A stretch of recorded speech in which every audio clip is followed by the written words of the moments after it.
Good morning everyone! And good morning Iligan City!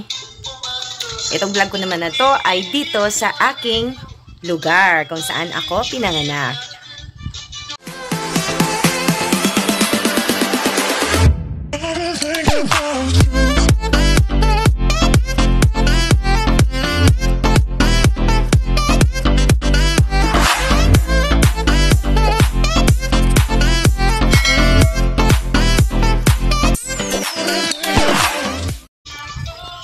So, mega shout out kay Kuya Dodong Ed. Ayan, si Kuya Dodong ang nandiyan dyan.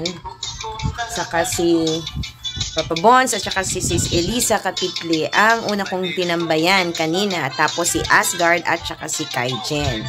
So, nandito ako sa bahay ng aking sister sa Santa Filomena, Iligan City. Pumunta ako dito. Lumipad ako from Cagayan de Oro. So, mamaya pupunta tayo sa malapit sa dagat. Dadaling ko kayo doon. So, nakaligo na ako at nakapustura ng kaunti. At ako'y lalabas muna. Bibili ako ng pagkain para meron kaming madala doon sa tabing dagat. Mamaya. So, ayan, lalabas muna ako sa bahay ng ate ko habang siya ay natutulog. So, while lalabas tayo, ipapakita ko sa inyo yung lugar na malapit sa dagat. So, yan. Dito yung kanyang bahay.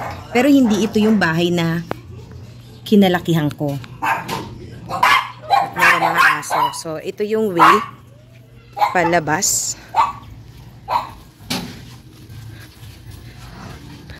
So, pagkalabas sa bahay ng ate ko, meron ditong resort kaagad. No? Ito yung tinatawag namin na Regs. No, kilala ito. Pag ikaw ay nasa Iligan City, kilala talaga ang resort na to. Pag sinabing Regs, alam na alam ng mga tao kung saan ito. Meron din namang walang bayad, free lamang. Pero, ipakita ko to sa inyo. Dati, itong lugar na to maganda. Maganda pa rin naman. Okay lang. Yung very ordinary. So, dito lang tayo dadaan. Pero, ipapaview ko din sa inyo yung mga gilid nito.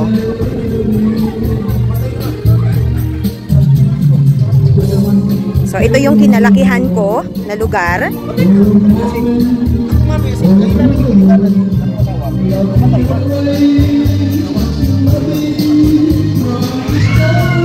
Medyo high tide ngayon, kaya hindi tayo makakababa. Dati hindi to ganito. Nakakababa kayo dyan. And then, dyan sa lugar na yan, yun yung parang may pantalan or pier. Dyan kami tumatambay before. So, high tide, hindi tayo makakababa.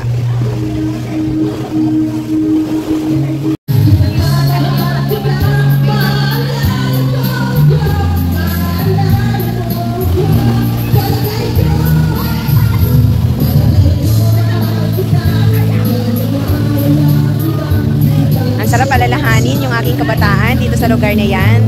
Diyan po ako madalas na naliligo, no? At itong dagat na ito ang madalas din na rason kung bakit ako napapalo. Kasi parang kulang yung aking weekend pag hindi ako naliligo sa dagat. At itong resort na ito, dito kami madalas kumakain ng lomi sa Regs. Yan. At yung pantalan na yan, syempre, no? Madalas din ako dyan na diyan ko dinadala yung aking, jowa, charot. So, for now, aalis muna tayo dito. Bibili muna ako ng pagkain para pang dinner namin ng sister ko. Yung elder sister ko. Yung eldest sa family.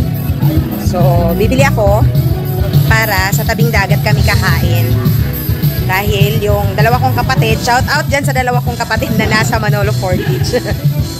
Na gusto nilang pumunta din ako doon sa kanilang Kaso, paalis na si brother. Di man lang kami nagpang-abot. So sana pupunta yun dito bukas. Baka bukas magpang-abot kami. So punta muna ako sa isang bilihan na tinatawag nilang Kiwalana Market. Doon ako bibili ng food. Sa lugar na yan, pwede naman ding dumaan. Meron ding daan papunta doon sa liguan. So dito, itong lugar na to, no?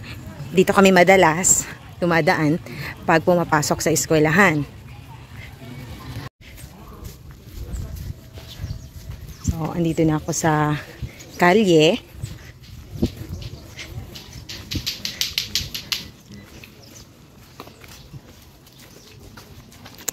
Kung saan ako ay lumaki.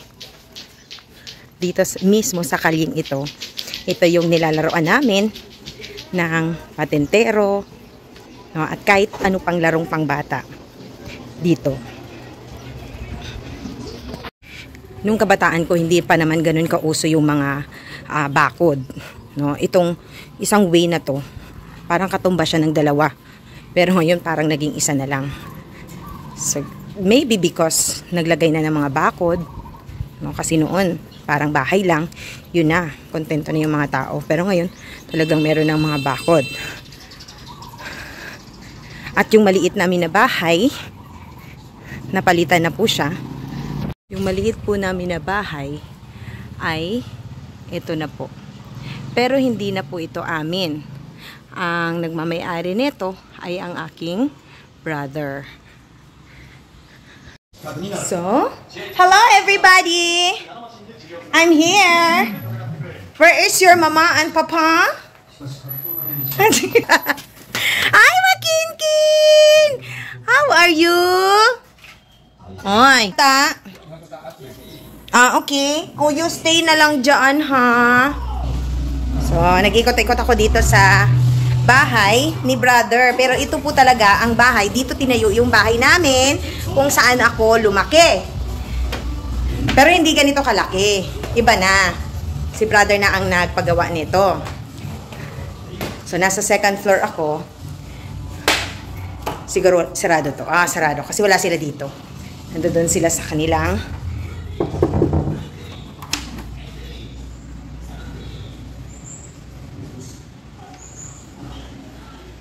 at tulog yung aking apo. Ayan. Hindi ko na lang didistorbohin.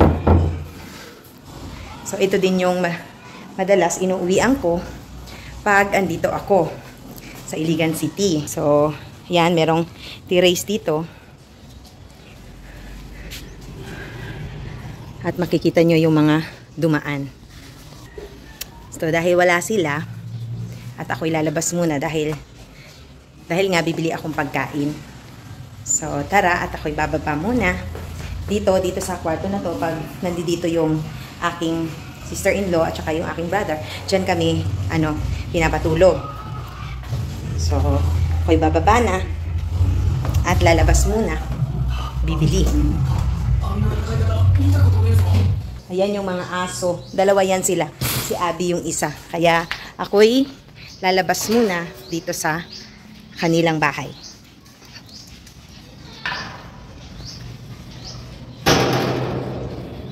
Okay. So, proceed na tayo doon sa bibilhan ng ulam. Sorry.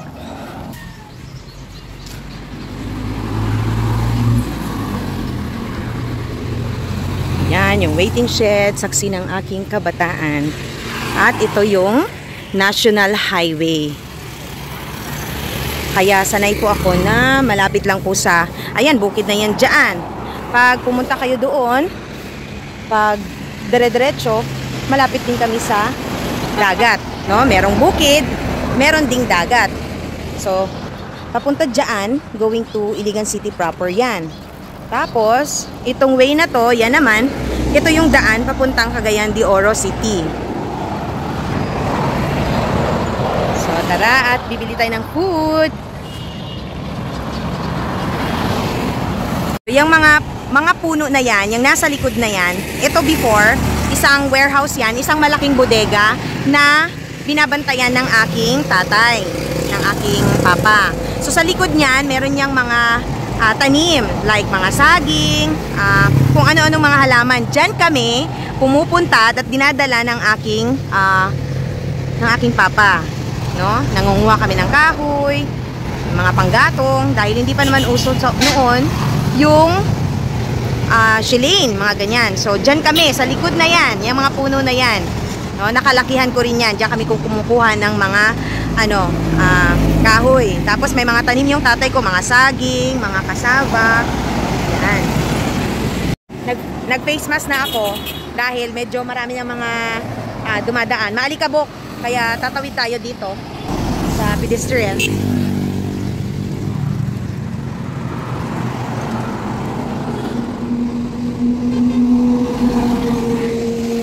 So, ang jeep na ating sasakyan, no, ay Dalipuga Liner. So, mag-aaban tayo dito ng Dalipuga Liner.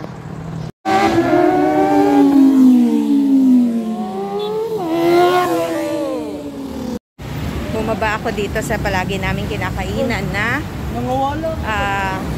karinderya. O yan, dito yan sa Dibot Store sa Barangay Kiwalan, Iligan City. Try kayong bumisita dito sa karinderyang ito. Masasarap ang kanilang mga ulam. O, dito ako madalas bumibili ng ulam pag yung tinatamad na talaga akong magluto sa Dibot Eatery. At dahil nag-food trip ako, bumili din ako dito kay Kuya. Pag nandito ako sa Iligan, bumibili talaga ako dito. Ayan. Ano nga pangalan nito, Kuya? Ferds. Ayun. Ferds Happy Pizza. O, Kuya, balikan ko muna ha. Bibili muna ako doon sa palengke ha. Sige ma'am, sige ma'am. Okay, sige. So, ayan. Bibili muna tayo ng iba pang pang-ulam para bukas.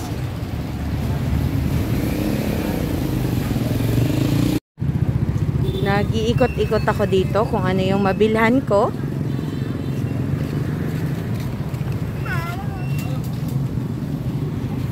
Ayan yung Granex. So yun na nga guys. Bumili talaga ako dito ng ulam. O ayan. Dalawa lang kami ng sister ko.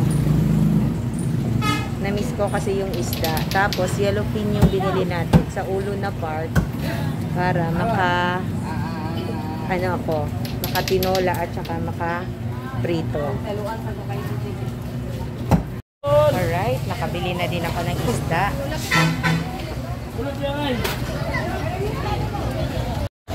So ayun na, nakabili na ako ng ulam. While on my way going back to my sister's house, nadaanan ko ang dating Northeast 1 Central School na ngayon ay Santa Filomena Central School na. Diyan ako nagtapos ng aking elementarya. Ito naman ang Barangay Hall ng Santa Filomena. At right beside the Barangay Hall ng Santa Filomena ay ang Iligan City East National High School. Diyan ko natapos ang aking high school. Ang mga eskwelahang ito ay nagbigay sa akin ng magandang alaala ng aking kabataan at nagbigay ng magandang pundasyon sa aking edukasyon. Thank you for watching everyone!